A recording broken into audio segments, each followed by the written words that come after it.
النبي صلى الله عليه وآله، راجعوا هذه الرواية موجودة في المستدرك، قال لله سبحانه وتعالى: أي عبادك أحب إليك؟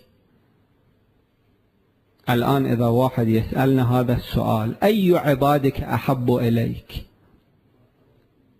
الله تعالى قال له كما في هذه الرواية: الذي يبكي لفقد الصالحين كما يبكي الطفل لفقد أبويه.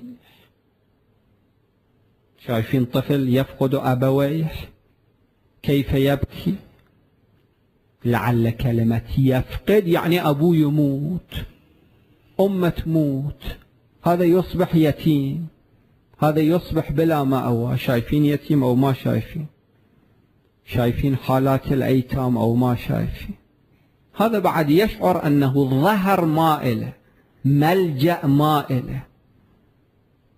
الأيتام عندهم حالة من الرقة والعاطفة الشديدة، قلب رقيق يصير، يبكي لفقد أبويه. أحب عباد الله إلى الله الذي يبكي لفقد الصالحين كما يبكي الطفل لفقده أبويه. هذه الحالة يجب أن ننميها في أنفسنا. لاحظوا كتاب العروة الوثقى في مستحبات الدفن 31 من المستحبات. إذا شفتوا ميت من المؤمنين، أي ميت كان ولو ما تعرفوا، إحدى المستحبات أن تبكوا لهذا الميت. سؤال: البكاء عملية اختيارية؟ لا، مو اختيارية. الآن يمكن تبكون على شيء اختيارا، البكاء مو قضية اختيارية. البكاء عملية لها مبادئ ولها مناشئ، ومن جملة هذه المناشئ رقة القلب.